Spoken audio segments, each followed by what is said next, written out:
ये आकाशवाणी रायपुर है। छत्तीसगढ़ी समाचार बुलेटिन के संग मिनल तिवारी के जय जोहार। अब सुनाओ आज के प्रमुख समाचार।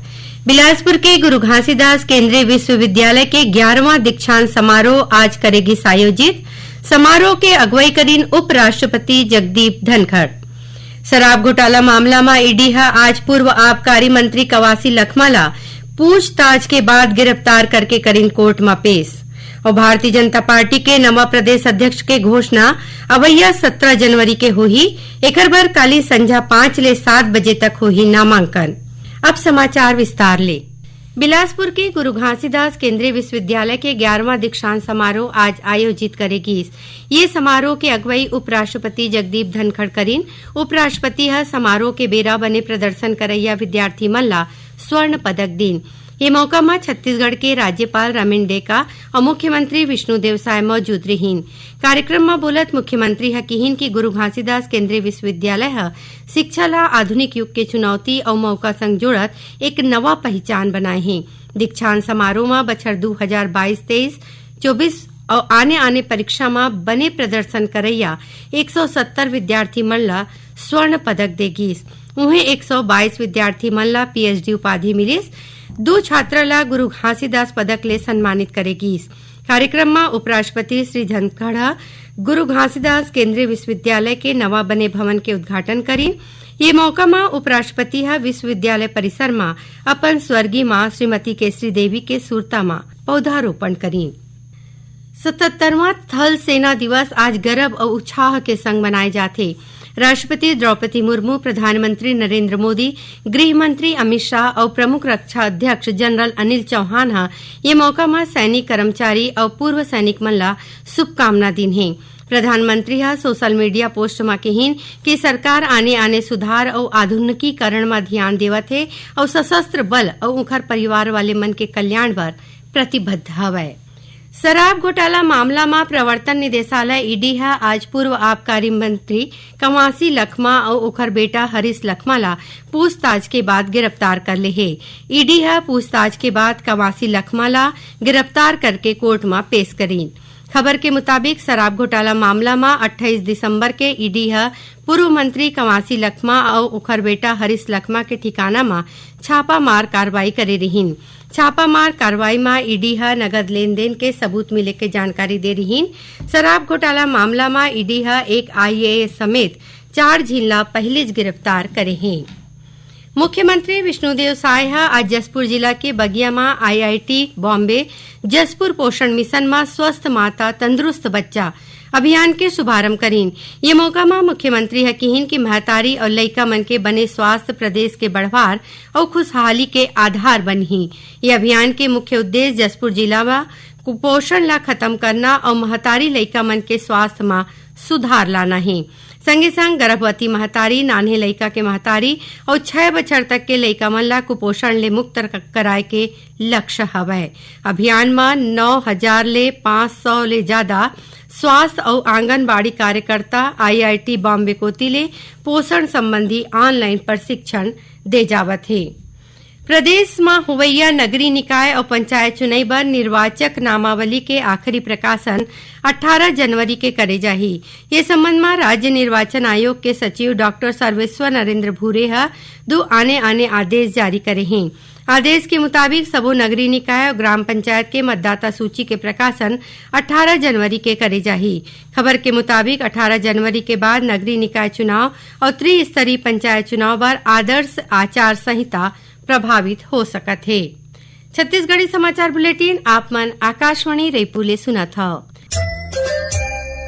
छत्तीसगढ़ के खबर ले है आपके वास्ता और खबर के विश्वसनीयता ले है हमार वास्ता। आकाशवाणी समाचार रायपुर के प्रादेशिक समाचार बुलेटिन के संगे संग हमार समसामयिक कार्यक्रम आप रेडियो के संग अपन मोबाइल में घलो सुन सकत हो।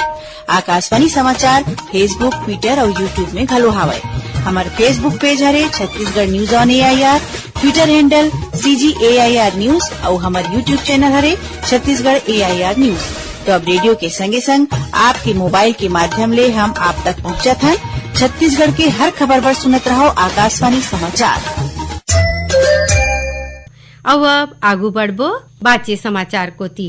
भारतीय जनता पार्टी के नवा प्रदेश अध्यक्ष के घोषणा अवैया 17 जनवरी के होही। एकर बर काली 16 जनवरी के संझा 5 ले 7 बजे तक नामांकन होही। ये जानकारी प्रदेश संगठन चुनाव प्रभारी खूबचंद पारख हदीन उमन बतईन कि प्रदेश अध्यक्ष पद के चुनाई पूरा कराए बर भाजपा के राष्ट्रीय महामंत्री और प्रदेश अध्यक्ष चुनाव के प्रभारी विनोद तावड़े विशेष रूप ले रायपुर आवत हैं। चुनाव के दौरान श्री तावड़े के संग भाजपा प्रदेश प्रभारी नितिन नबीन और चुनाव पर्यवेक्षक गजेंद्र पटेल घलो मौजूद रहीन। दूसर कोती कांग्रेस 3 जिला में कांग्रेस नवा जिलाध्यक्ष के नियुक्ति करे है। एमा मुंगेली, बस्तर ग्रामीण और रायगढ़ शामिल है। कांग्रेस बस्तर ग्रामीण में प्रेम शंकर शुक्ला, रायगढ़ ग्रामीण में नागेंद्र नेगी और मुंगेली में घनश्याम वर्मा ला जिलाध्यक्ष बनाए हैं। मुख्यमंत्री विष्णुदेव साय काली जसपुर जिला के पगुरा बहार गांव में राखे गए 9वां सशस्त्र सेना वयोवृद्ध दिवस में सेना के वीर जवान मन के साहस और बलिदान न नमन करीन। ये मौका में उमन 1971 के भारत पाकिस्तान युद्ध में अपन वीरता ला दिखात राष्ट्रपति कोतिले सेना मेडल ले सम्मानित भागलपुर के रहवैया 81 बछर के अरुण कुमार के सम्मान करीन। मुख्यमंत्री है उमन ला शॉल, नरियर और प्रशस्ति पत्र भेंट करके उखर हिम्मत के प्रशंसा करीन। कार्यक्रम में मुख्यमंत्री है जिला के 3 शहीद सेनानी मन के परिवार ला घलो सम्मानित करीन। एमा शहीद सिपाही सिमोन किरकेट्टा के घर गुसैन तेरेसा किरकेट्टा ला चलत होवत मुश्किल ला देखत मुख्यमंत्री है ओमन ला व्हील चेयर दीन। नारायणपुर जिला में 4 झिन इनामी माओवादी मन हा आज आत्मसमर्पण करीन है। ये सबो झन ऊपर 32 लाख रुपया ले ज्यादा के इनाम घोषित रहीस। ये माओवादी मन हा नारायणपुर के पुलिस अधीक्षक प्रभात कुमार और अतिरिक्त पुलिस अधीक्षक रॉबिन्सन गुड़िया के आगू आत्मसमर्पण करीन है। आत्मसमर्पण करैया माओवादी नारायणपुर, बीजापुर, सुकमा और ओखर ले लगे जिला में सीमावर्ती क्षेत्र में ताड़ मेटला मुठभेड़ समेत आने माओवादी घटना में शामिल रहे हैं। आत्मसमर्पण करैया माओवादी मन ला राज्य सरकार के पुनर्वास नीति में 25-25 हजार रुपया के चेक देगी। एती कोंडागांव जिला के पुंगारपाल थाना के सुरक्षा बल मन हा बड़ मात्रा में विस्फोटक और हथियार बरामद करीन है। डीआरजी और बस्तर फाइटर के संयुक्त टीम सर्चिंग अभियान में निकले रही। यही दौरान गांव तुमड़ीवाल के जंगल ले 14 ठिन भरमार बंदूक, 14 ठिन टिफिन बम, 2 कुकर, माओवादी साहित्य और आने जिनिस बरामद करे गए है। महादेव ऑनलाइन सट्टा ऐप मामला में फरार आरोपी रविकांत मिश्रा ला सुपेला पुलिस काली रथिया गिरफ्तार कर ली है। उन्हें एक आने आरोपी गोविंदा चौहान अभी घलो फरार है। पुलिस के मुताबिक रविकांत मिश्रा और गोविंदा चौहान के खिलाफ सितंबर 2024 में मामला दर्ज करे की रहीस। तबले दोनों आरोपी फरार रहीन। मुखबिर ले पुलिस ला रविकांत मिश्रा और गोविंदा चौहान के भिलई में लुकाए रहे के सूचना मिले रही, जेखर आधार में पुलिस काली रथिया जुनवानी ले रविकांत मिश्रा ला गिरफ्तार करीन। प्रदेश में होवैया नगरीय निकाय और पंचायत चुनाव में अन्य पिछड़ा वर्ग के आरक्षण के कटौती के विरोध में आज कांग्रेस सबो जिला मुख्यालय में धरना प्रदर्शन करीन।